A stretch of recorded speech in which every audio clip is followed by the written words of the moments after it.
Alhamdulillah di bulan yang mulia ini bertepatan dengan kelahiran Kanjeng Nabi Muhammad Sallallahu Alaihi Wasallam.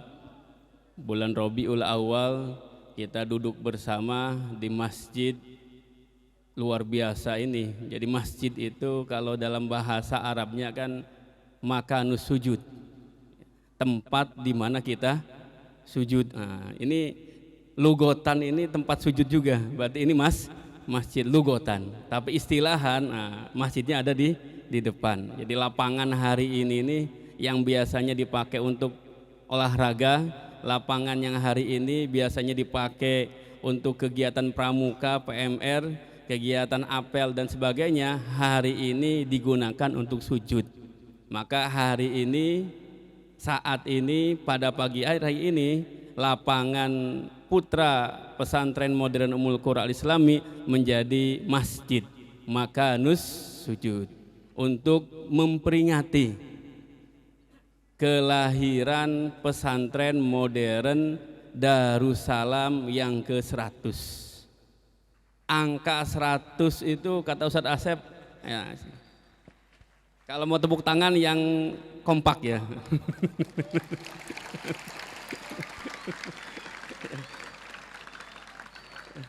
Kata Ustadz Asep, angka 100 ini angka yang luar biasa. Jarang ada orang yang hidup sampai 100 tahun, dan jarang ada lembaga yang bertahan kemudian berkembang. Nah, ini poin pentingnya Gontor, itu bukan hanya bertahan tapi juga berkembang.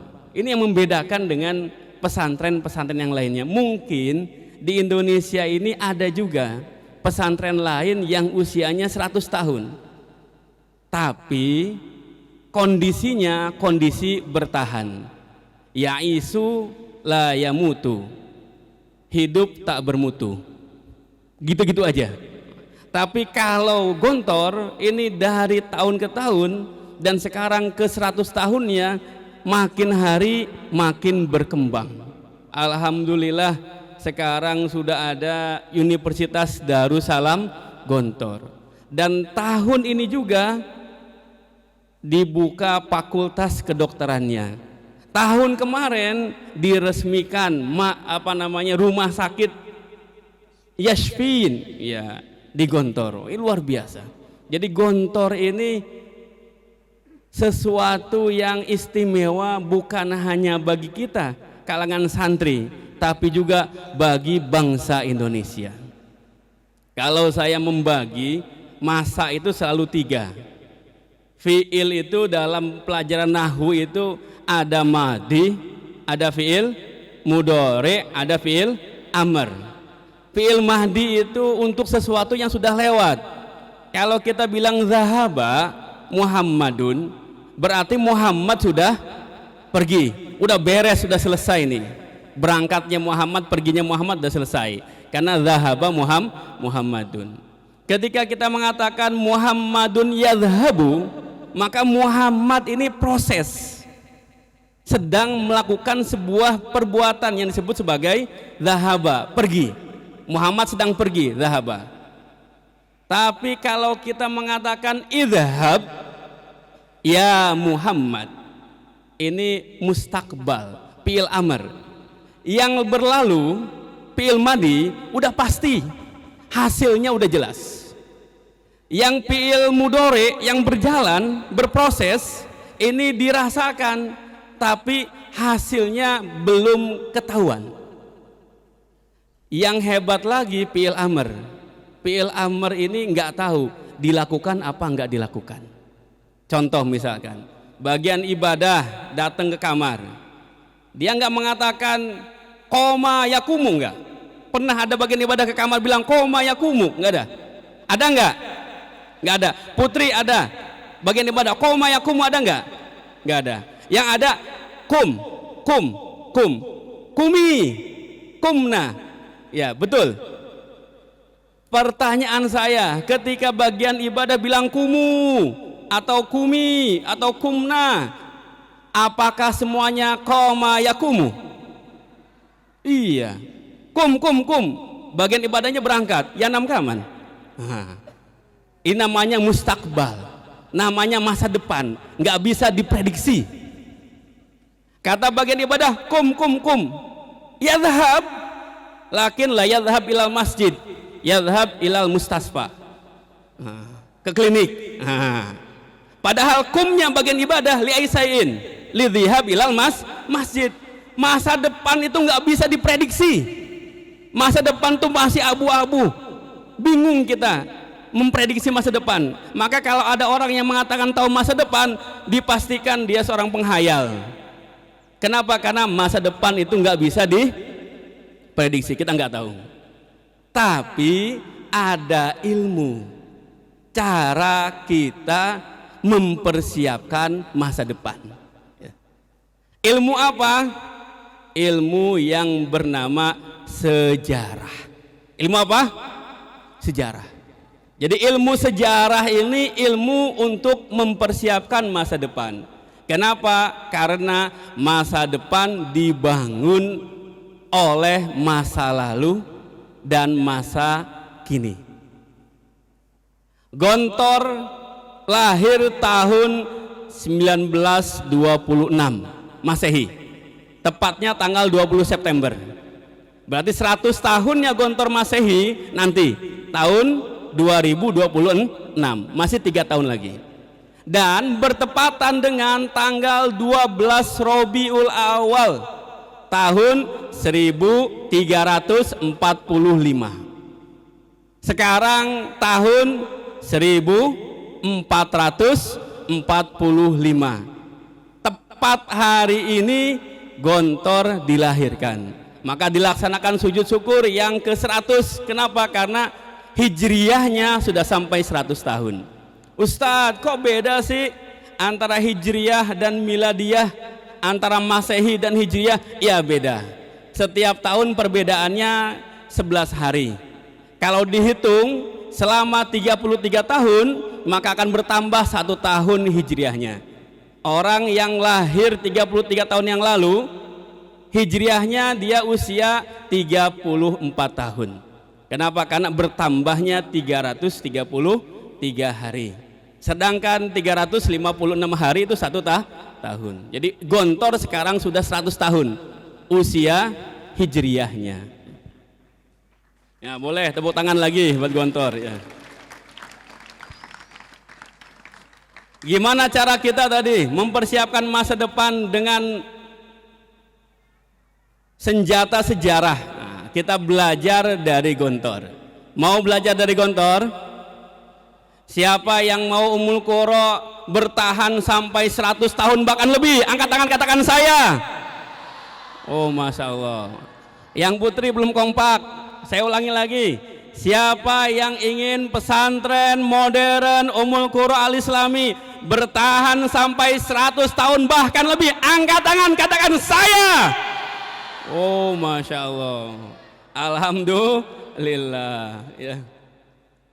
Gimana caranya biar Ummul Qura bertahan 100 tahun, berkembang bahkan lebih hebat lagi di masa yang akan datang? Mari kita belajar dari Gontor.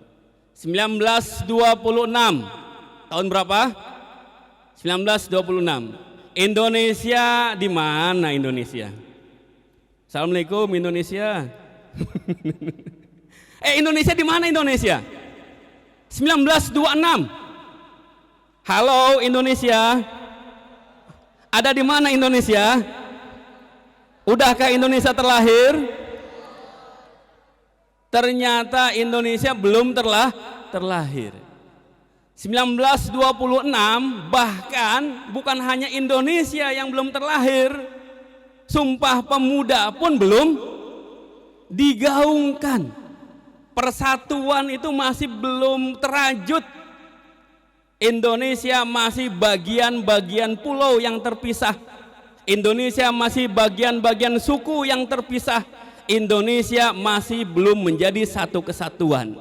Karena tonggaknya itu 1928 ketika apa?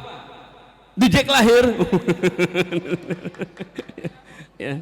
Sumpah Pemuda. Jadi 1926 itu belum ada Indonesia.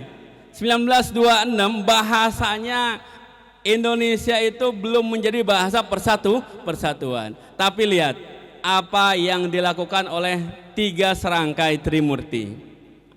Yang pertama, siapa yang paling tua? Kiai Haji? Ya, Ahmad Sahal. Nah, Kiai Haji Ahmad Sahal. Yang kedua, Kiai Haji Jainuddin Fanani. Yang ketiga, Kiai Haji Imam Jarkashi. Apa yang beliau lakukan? Beliau merumuskan sebuah lembaga pendidikan, pesantren modern bilingual, 2 bahasa. Ini hebatnya Gontor. Ya. Sampai sekarang Gontor dimanapun terkenal dengan bahasanya. Sampai sekarang orang masuk Gontor karena pengen bisa bahasa Arab dan bahasa Inggris. Dan siapapun alumni Gontor pasti bisa bahasa Arab, bisa bahasa Inggris. Ketemu dimanapun dengan alumni Gontor bisa ngomong Arab, bisa ngomong Inggris, pasti. Kenapa? Karena dari awalnya ini menjadi sebuah visi. Kenapa bahasa Inggris ya? Ini pertanyaannya. Kenapa bahasa Inggris ya? Kalau bahasa Arab udah umum, udah jamak. Kenapa? Karena semua pesantren di seluruh Indonesia waktu itu menggunakan bahasa Arab. Kenapa kok bahasa Inggris ya? Padahal 1926 Indonesia itu masih erat kaitannya dengan penjajah Belanda. Kenapa kok enggak pakai bahasa Belanda aja? Kalau bagian bahasa mengatakan man arafa lughata qaumin salima min makrihim, maka seharusnya Gontor mempelajari bahasa Belanda. Garis bawahi. Kenapa? Biar salima, selamat dari tipu dayanya orang-orang Belanda. Tapi kenapa kok Gontor enggak mau mempelajari bahasa Belanda? Kok malah mempelajari bahasa Inggris, menjadikan bahasa Inggris sebagai pengantar? Kenapa? Kenapa? Inilah visi yang luar biasa. Kalau sekarang mengatakan bahasa Inggris bahasa internasional, PBB-nya belum ada. PBB-nya belum ada. Hebat, ini kalau orang yang visioner kayak gini nih, ini tanda seorang pemimpin yang visioner. Belum ada, dia udah bisa mencipta. Ini yang visioner. Belum ada, tapi dia udah bisa mereka.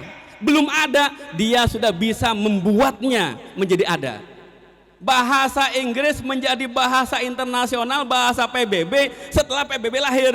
Dan PBB lahir setelah selesainya Perang Dunia Kedua 1945.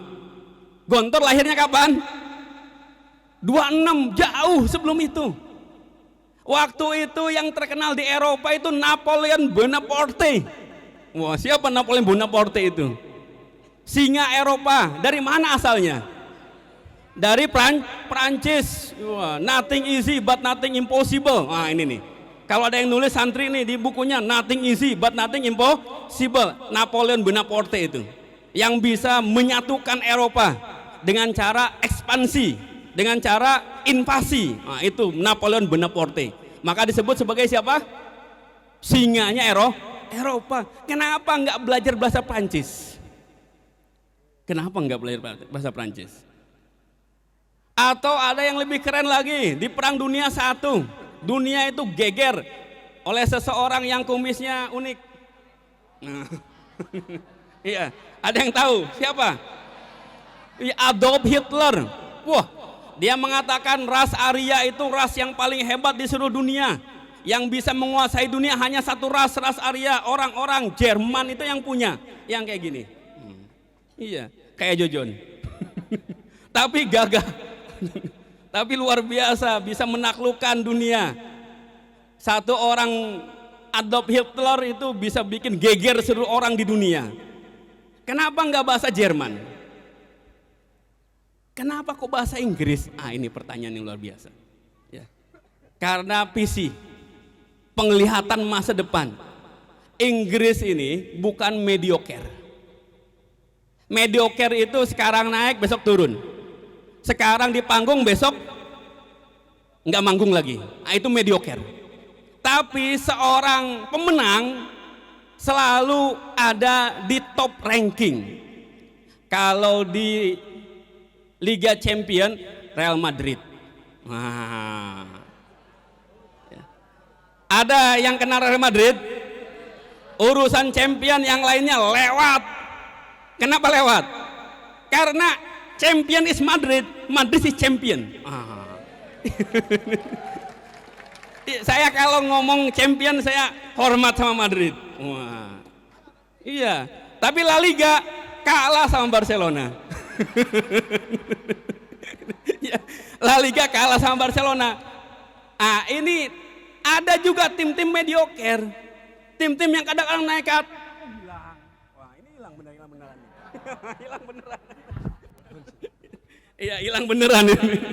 Iya, ada yang tahu-tahu naik ke atas kemudian hilang. Iya. Ada nggak tim yang pernah menjuari champion? Ada. Namanya Porto. FC Porto. Juara champion, sekarang kemana? Wah, susah nyarinya. Kenapa? Karena mediocre. Dia berjayanya sesaat saja, enggak selamanya. Tapi Inggris sebagai sebuah kerajaan yang besar di Eropa, stabil dan terus menjadi Inggris selamanya. Maka ada istilah Great Britain. Apa? Great Britain. Inggris Raya. Mencakup Wales, Scotland dan Irlandia. Inggris itu dari dulu udah keren. Walaupun banyak orang yang mencoba untuk keren, tetap yang paling keren adalah Inggris. Kenapa orang Amerika berbahasa Inggris? Padahal peristiwa orang-orang datang ke Amerika itu diawali oleh Christopher Columbus yang orang Italia. Coba, hebatnya Inggris nih, ya. Yang datang ke Amerika itu siapa? Christopher Columbus, orang Italia. Dan gimana dia bisa datang ke Amerika sana? Dikasih biaya sama orang Portugis. Coba, yang berangkatnya orang Itali, ya, yang biayainnya orang Portugis, tapi yang menguasainya orang mana? Inggris. Amerika pakai bahasa Inggris semuanya. Dan hebatnya Inggris juga, Inggris suatu saat mempunyai permasalahan di negaranya, masalah kriminal. Banyak orang-orang yang melakukan kejahatan, pencurian, pembunuhan, segala macam. Sehingga orang-orang ditangkapin, dimasukin ke penjara, penjara penuh. Bingung pemerintah Inggris, gimana caranya? Kenapa? Karena penjara penuh itu bikin beban negara bertambah. Terjadi di Indonesia nih. Penjahat ditangkap, masukin ke penjara, masuk ke LP, Lembaga Permasyarakatan. Yang ngasih makan siapa? Udah mah jahat dikasih makan lagi. Inggris ini luar biasa, keren dia. Ketika banyak penjahat masuk penjara, ini membebani negara, maka sama Inggris dicarikan tanah baru. Tanah yang jauh entah di mana. Dibawalah para penjahat-penjahat dari penjara tadi ke sebuah daerah yang bernama sekarang Australia. Apa? Australia. Sekarang Australia luar biasa, menjadi negara maju. Kalau kita baca sejarahnya, orang-orang Australia yang sekarang menjadi orang-orang hebat itu adalah keturunan para penjahat. Coba, penjahat aja bisa diciptakan, dibuat menjadi orang hebat oleh Inggris dengan sistemnya, dengan modelnya. Maka ketika Gontor mengatakan sekarang pesantren ini, pesantren modern Darussalam menggunakan bilingual, dua bahasa, bahasa Arab dan bahasa Inggris, itu menjadi pendobrak di Indonesia. Dan sampai sekarang masih bertahan. Selama 100 tahun bahasa Inggris belum dikalahkan oleh bahasa Cina. Betul? Betul? Iya, hebat Cina dengan teknologinya, hebat Cina dengan barang-barang ciptaannya. Apapun yang ada di dunia diciptakan Cina. Tapi urusan bahasa nggak bisa mengalahkan Inggris. Padahal kunci dari kesuksesan di dunia adalah komunikasi. Bahkan Rasul Shallallahu Alaihi Wasallam 4 sifatnya, salah satunya apa? Tabligh, communicate. Nah, ini penting ya. Maka kita bangga dengan Ummul Qura. Nah, Tadi saya bicara masa lalu. Saya bawa masa lalu ke masa kini. Sekarang nih. Kita bangga dengan Ummul Qura. Ummul Qura didirikan oleh guru kita, Kiai Haji Helmi Abdul bin LC. Beliau alumni Gontor. Belajar langsung kepada pendiri Gontor dan mendapatkan ruh perjuangan dari Kiai Haji Imam Jarkashi. Bahkan beliau sering bercerita, saya didatangi guru saya berkali-kali dalam mimpi. Wah, luar biasa. Ada kedekatan yang luar biasa antara Pak Kiai dan Kiai Haji Imam Jarkashi, pendiri Gontor. Kenapa tafsir pakai bahasa Inggris? Kenapa hadis pakai bahasa Inggris? Kenapa sejarah Islam pakai bahasa Inggris? Apakah ada pesantren lain sebelum Ummul Qura yang menerapkan ini? Gak ada. Dalam sejarah perpesantrenan di Indonesia, baru Ummul Qura 1994 yang menerapkan pembelajaran tafsir hadis pakai bahasa Inggris. Tepuk tangan untuk Ummul Qura. Tarikh Islam pakai bahasa Inggris, baru Ummul Qura. Visioner. Beruntung kita. Dari sejarah ini, santriawan santriawati yang ada di hadapan saya, ini manusia yang beruntung semuanya. Di sejarah kita punya guru besar kita, Kiai Haji Imam Jarkashi. Di masa kini Al-Mudhari, tadi Al-Madi udah lewat, Al-Mudhari kita punya guru yang luar biasa, visioner juga, Kiai Haji Helmi Abdul bin LC.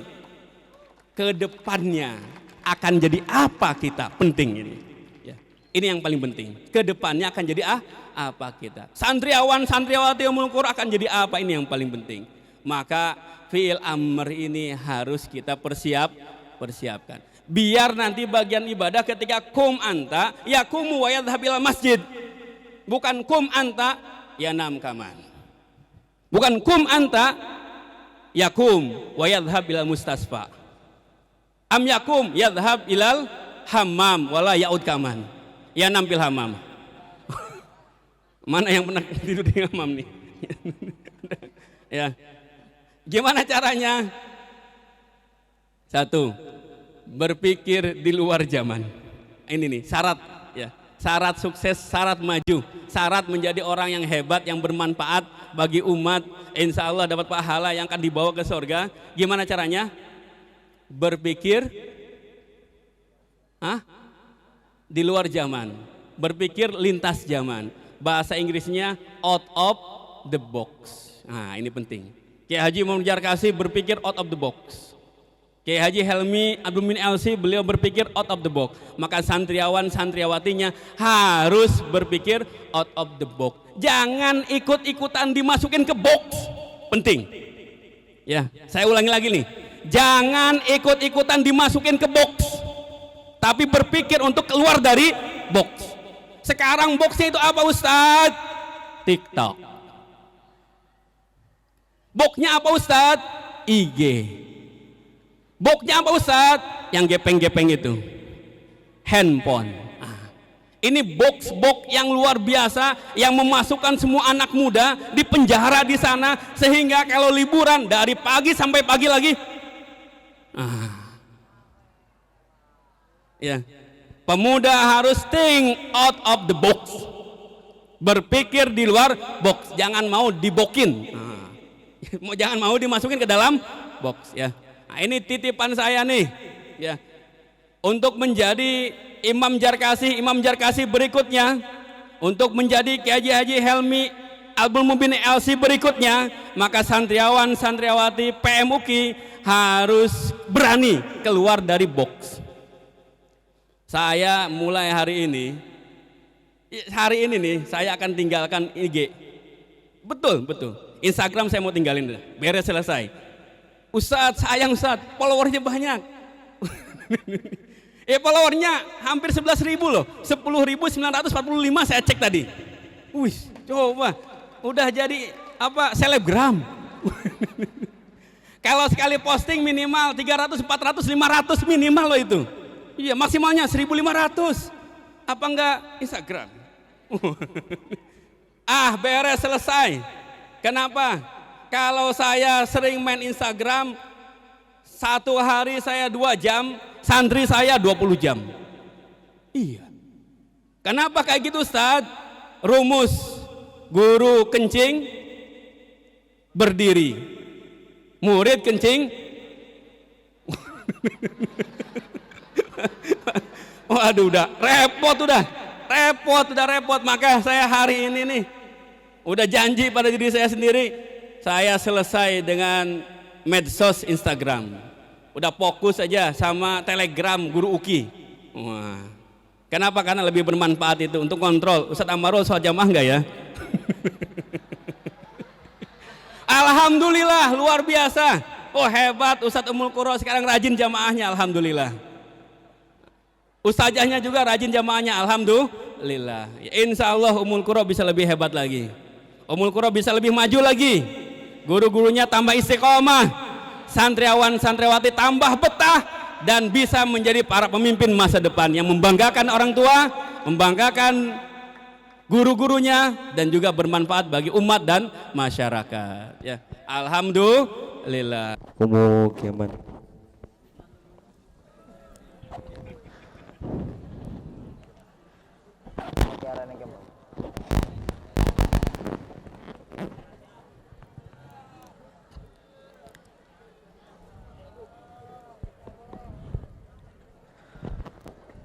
Bismillahirrahmanirrahim.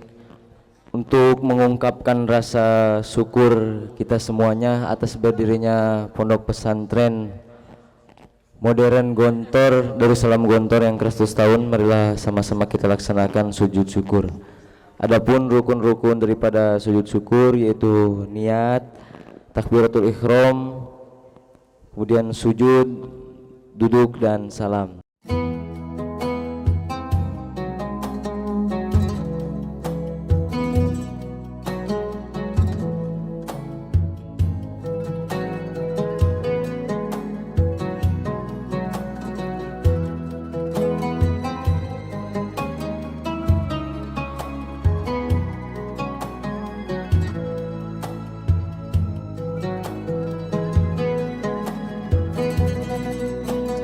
Alhamdulillahirabbil alamin, rangkaian acara pagi ini sudah selesai dan sekarang menuju ruang kelas masing-masing.